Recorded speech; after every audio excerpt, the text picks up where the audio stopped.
Hello everyone. आज के इस वीडियो में हम कन्वर्जेंट सीक्वेंस सीरीज़ के से रिलेटेड क्वेश्चंस जो हैं वो डिस्कस करने वाले हैं। नेट CSIR के क्वेश्चंस हैं। फर्स्ट क्वेश्चन ये है एंड सेकंड क्वेश्चन ये है। ये पार्ट बी के क्वेश्चंस हैं, तो इसका मतलब कि इसका एक ऑप्शन ही सिर्फ करेक्ट होगा। And I will tell you कि किस तरीके से आप क्वेश्चंस को सॉल्व करने की अपनी अप्रोच रख सकते हैं सो दैट कम से कम टाइमिंग में जो क्वेश्चन है वो सॉल्व हो जाए।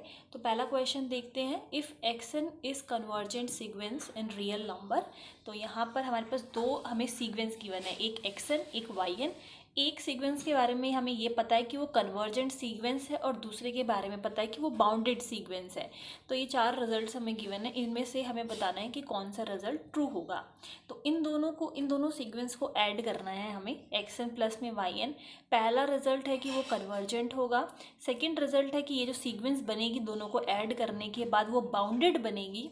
थर्ड रिजल्ट है कि इसमें हमें कोई भी कन्वर्जेंट इसका सब सीक्वेंस नहीं मिलेगा। और फोर्थ रिजल्ट है कोई भी बाउंडेड सब सीक्वेंस नहीं मिलेगा।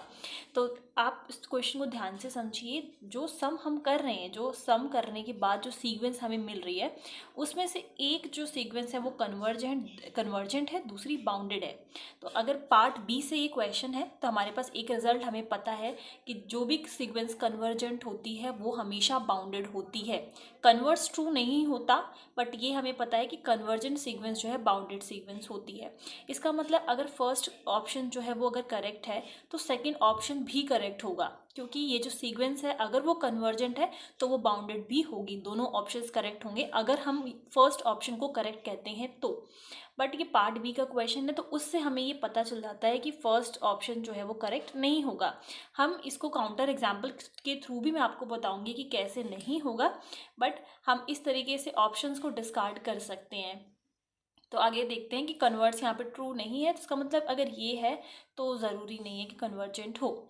थर्ड एंड फोर्थ का भी वही सेम केस है कि अगर कन्वर्जेंट सब सीक्वेंस नहीं है तो बाउंडेड सब सीक्वेंस भी नहीं मिलेगी। ये भी इस तरीके से ही रिलेट कर रहे हैं, बट ऑप्शंस के थ्रू एक काउंटर एग्जाम्पल के थ्रू इस चीज़ को समझते हैं। जैसे ये जो रिजल्ट मैंने लिखा है उसका जो परफेक्ट एक एग्जाम्पल जो हम सबको पता है वो यही है कि -1 की पावर अगर हम n लें, अगर ऐसी कोई सीक्वेंस लेते हैं तो वो बाउंडेड होती है। वी नो n की वैल्यू पे डिपेंड करता है कि इवन है ऑड है, तो माइनस एंड 1 के बीच में जो फ्लक्चुएट करेगी बाउंडेड होती है, बट वी नो कि वो कन्वर्जेंट नहीं होती। तो ये बहुत ही परफेक्ट एग्जाम्पल है। तो अब बात आती है कि काउंटर एग्जाम्पल लेकर इसको सॉल्व करना है। तो सबसे इजी हम एग्जाम्पल लेते हैं, सबसे सिंपलेस्ट लेंगे और उसके थ्रू रिजल्ट को फिर चेक करेंगे। ठीक है, तो जैसे कि फर्स्ट में xn कोई भी कन्वर्जेंट सीक्वेंस लेनी थी, तो यहाँ पर 1/n हमने कोई भी ऐसी सीक्वेंस ले ली जो कन्वर्जेंट है। ओके, और दूसरी जो सीक्वेंस लेनी थी वो हमें बाउंडेड लेनी थी, तो हमने बाउंडेड की जगह बाउंडेड के लिए ये सीक्वेंस ले ली। ये तो नहीं गिवन था कि वो बाउंडेड सीक्वेंस कन्वर्जेंट भी होगी है, जो भी है, जो कंडीशंस हमें क्वेश्चन में गिवन थी उसके अकॉर्डिंगली हमने ये दोनों सीक्वेंस ले ली। अब इन दोनों का सम किया तो ये आ गया -1/n प्लस में -1 की पावर n। अब यहाँ से दो ऑप्शंस जो है, दो सीक्वेंस सब सीक्वेंस बोल लो, या जो इसकी जो कन्वर्जेंट पोर्शन है वहाँ पर दो चीज़ें आती हैं। अगर n इवन है तो ये बन रहा है, n ऑड है तो ये आ रहा है। ओके, तो इससे हमें देखो ये पता चल रहा है कि xn प्लस में yn वाली जो सीक्वेंस बन रही है वो कन्वर्जेंट नहीं है, क्योंकि डिपेंडिंग ऑन n वैल्यू हमें n अगर इवन है ऑड है तो हमें दो डिफरेंट आंसर्स मिल रहे हैं। तो जैसे कि अभी मैंने फर्स्ट ऑप्शन इसके बेसिस पे भी डिस्कार्ड हो रहा है।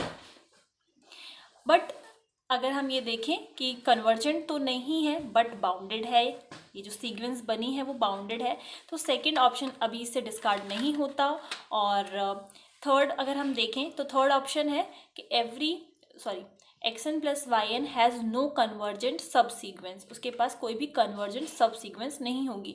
तो ये दोनों एक तरीके से सब सीक्वेंस बन सकते हैं, xn प्लस yn के ये दोनों ऐसे सब सीक्वेंस बन सकते हैं, कोई प्रॉब्लम नहीं है, बट ये दोनों कन्वर्जेंट हैं। अगर आप इस पे n की वैल्यू इन्फिनिटी के टूवर्ड्स हम 10 करा देते हैं तो ये जो दोनों हमें मिल रहे हैं सब सीक्वेंस, इसको मैं अलग से सब सीक्वेंस की तरह ट्रीट करूँ और इसको अलग से, तो दोनों ही कैसे हैं, कन्वर्जेंट हैं। ओके, तो थर्ड ऑप्शन यहाँ पर जो है डिस्कार्ड होता है। अब क्योंकि अगर यहाँ पर कोई भी कन्वर्जेंट सब सीक्वेंस नहीं मिल रही है, ऑप्शन गलत है, इसका मतलब कन्वर्जेंट सब सीक्वेंस मिल रही है। और अगर कन्वर्जेंट सब सीक्वेंस मिल रही है इसका मतलब बाउंडेड सब सीक्वेंस में मिलेगी, यही सेम रिजल्ट। ठीक है। तो अगर ये नहीं मिला, इसका मतलब ये ऑप्शन गलत है, तो इसका क्या मतलब हुआ कि कन्वर्जेंट सब सीक्वेंस हमें मिली। और अगर वो हमें मिली तो वो कैसी सीक्वेंस होगी, बाउंडेड सब सीक्वेंस होगी, तो उसके अकॉर्डिंगली भी यही रिजल्ट यूज़ करते हुए ये भी रॉन्ग हो जाता है। बट आप इस काउंटर एग्जाम्पल के थ्रू भी चेक कर सकते हैं कि आप बाउंडेड सब सीक्वेंस हैं, ये जो सीक्वेंस सब सीक्वेंस हमें मिली कैसी हैं, ये बाउंडेड है। ओके, तो बस एक ही ऑप्शन हमारे पास करेक्ट बचता है, दैट इज xn प्लस में yn इज बाउंडेड। तो ये जो तरीका था सॉल्व करने का, उसमें आपको जो चीज़ें याद रखनी है वो ये कि आप कोई भी काउंटर एग्जाम्पल सबसे सिंपलेस्ट सीक्वेंस ले लो जो आप ले सकते हो, सच दैट कि वो आपकी क्वेश्चन में जो भी कंडीशंस गिवन है उसको सेटिस्फाई करे और देन उसको सॉल्व करो। आई होप फर्स्ट जो एग्जाम्पल है, क्वेश्चन है, वो क्लियर है। अब सेकंड पे आ जाते हैं। सेकंड क्वेश्चन में गिवन है हमें ए एन बी एन, दो ऐसी सीक्वेंस हैं जो मोनोटॉनिक हैं, इट कैन बी इंक्रीजिंग और decreasing then of real numbers, और इनका जो समीशन ए एन, मतलब ये जो सीरीज है, this is sequence, this is series. अभी जो फर्स्ट क्वेश्चन हमने डिस्कस किया वो सीक्वेंस के ऊपर था, अभी ये जो क्वेश्चन है वो सीरीज के ऊपर है। देन जो सीरीज हमारे पास बन रही है ए एन बी एन, वो क्या है, कन्वर्जेंट है, ये हमें गिवन है। और इन चारों ऑप्शंस में से हमें पता करना है कि कौन सा करेक्ट होगा। तो देन अगेन हम वही काम करेंगे, काउंटर एग्जाम्पल की हेल्प से क्वेश्चन को प्रूव करेंगे कि कौन सा ऑप्शन करेक्ट होगा। ये क्वेश्चन भी पार्ट बी का ही है।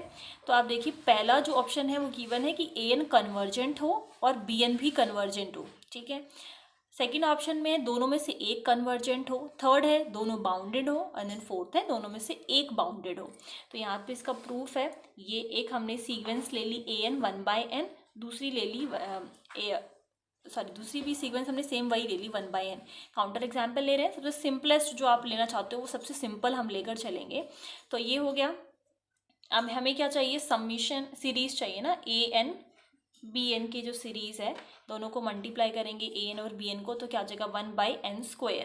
अब 1/n² क्या है, कन्वर्जेंट है। बाय पी सीरीज टेस्ट हमें पता है, इस टाइप की सीरीज़ अगर हमारे पास है तो पी की वैल्यू से हम सीरीज़ जो है कन्वर्जेंट या फिर डाइवर्जेंट वो पता कर सकते हैं। पी की वैल्यू अगर ग्रेटर देन 1 है so it is convergent, and if it is less than is equals to 1 then it is divergent. तो यहाँ पर p की वैल्यू देखो क्या है, 1 से ग्रेटर है, तो ये सीरीज़ कैसी है, कन्वर्जेंट है। तो मतलब ये जो मैंने काउंटर एग्जाम्पल लिया है, या फिर मैं चेक करना चाहती हूँ क्या क्या रिजल्ट इससे ट्रू आते हैं या फॉल्स आते हैं, तो बहुत ही सिंपल है कि जो भी आप सीरीज़ ले रहे हो, सीक्वेंस ले रहे हो, जैसा भी दिया है वो क्वेश्चन की सारी कंडीशंस को सेटिस्फाई कर रहा है। आप देखते हैं कि ए एन इज़ कन्वर्जेंट और बी एन इज़ कन्वर्जेंट। सो इस केस में ए एन जो है वो कन्वर्जेंट है या बी एन जो है वो कन्वर्जेंट है या नहीं, ये सीक्वेंस मैंने लिखा है a n and b n, this is sequence, पर क्वेश्चन में क्या है, ये सीरीज का पूछ रहा है कि ए एन की सीरीज जो बनेगी और बी एन की जो सीरीज बनेगी, तो ए एन की सीरीज जो होगी वो 1/n होगी, जो बी एन की सीरीज होगी वो 1/n होगी। Then again by P series test हम देखेंगे कि ये जो ए एन है वो कैसा है, डाइवर्जेंट, और बी एन जो है वो डाइवर्जेंट है। इसमें आपको कंफ्यूज नहीं होना, ये जो है सीक्वेंस है, ये जो है सीरीज है, ये यहाँ पर सीक्वेंस की बात की गई है, यहाँ पे सीरीज की बात की गई है। पी सीरीज जो है, पी सीरीज टेस्ट हम सिर्फ सीरीज पे ही लगाते हैं। ओके, सीक्वेंस की बात होती देन इट इज़ कन्वर्जेंट, यहाँ पर भी कन्वर्जेंट है क्योंकि ये सीक्वेंस है, यहाँ पर ये सीरीज़ है। ओके, तो यहाँ पर ये फर्स्ट ऑप्शन जो है वो रॉन्ग है, क्योंकि जो भी दोनों हमें सीरीज़ मिल रही हैं, दोनों में से दोनों ही कन्वर्जेंट नहीं है bye P series test.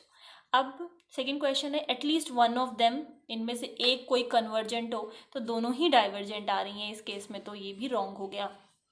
Third पे आ जाते हैं कि ए एन बाउंडेड हो और बी एन भी बाउंडेड हो। अब क्योंकि ये क्वेश्चन बाउंडेड मतलब कि ए एन बाउंडेड हो और बी एन भी बाउंडेड हो, इसलिए हम अब थोड़ा सा डिफरेंट काउंटर एग्जाम्पल सोचने की कोशिश कर रहे हैं कि कहीं इस एग्जाम्पल को छोड़ के हम और भी काफ़ी सारे डिफरेंट एग्जाम्पल्स ले सकते हैं, तो कहीं उससे जो है ये रिजल्ट जो है वो गलत ना हो। अब जैसे कि यहाँ पर फर्स्ट हमने लिया है ए एन और बी एन, ठीक है, तो ए एन एंड बी एन, यहाँ पर हमने दो सीरीज़ ली है a n and b N, और इस सीक्वेंस, और यहाँ पर हमने इसकी सीरीज़ बना ली ए एन बी एन की सीरीज़ ये हो गई, जिसको सॉल्व करने के बाद हमें मिला 1/n²। तो पहले ये जो सेकंड काउंटर एग्जाम्पल मैंने लिया है, कंडीशंस चेक कर लेते हैं कि मोनोटॉनिक सीक्वेंस ले ली, इसकी सीरीज़ ये जो है वो कन्वर्जेंट होनी चाहिए, तो ठीक है, पी की वैल्यू यहाँ पर ग्रेटर देन 1 है तो कन्वर्जेंट है ये सीरीज़, तो सारी कंडीशंस जो है सेटिस्फाई हो रही हैं।